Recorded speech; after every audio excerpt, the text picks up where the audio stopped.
మాది గండికోట గ్రామం అండి. కొంతమందికి ప్యాకేజీ ఇచ్చి కొంతమందికి ఇల్లు కట్టి కొంతమందికి కట్టకుండా ఉన్నారు సార్. మాకు 2 లక్షల ప్యాకేజీ బిల్లు అయితే మాకు అసలు అందలేదు సార్.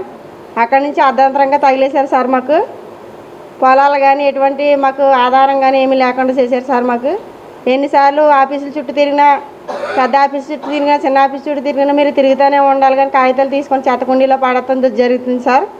విజయవాడ కూడా లెటర్ పంపడం జరిగింది సార్. మా తరపు నుంచి, మా గ్రామం తరపు నుంచి. ఇందులో నిరుపేదలు చాలామంది ఉన్నారు సార్. ప్యాకేజీ అందని వాళ్ళు ఏ అధికారికి చెప్పినా అదిగమ్మ ఇదిగమ్మ చూద్దామని చెప్తున్నారు కానీ సార్ ఎవరు మాకు పట్టించుకోవట్లేదు సార్. చాలా ఆఫీసులు తిరిగాం సార్. ఇంకా మాకైతే విజయవాడ ఒకటే ఉంది సార్. అమరావతి కూడా వెళ్ళాలి సార్ మేము తర్వాత. ఏదైనా సరే మా గండికోట గ్రామం నుంచి 52 మంది కుటుంబ సభ్యులు ఉన్నారు సార్.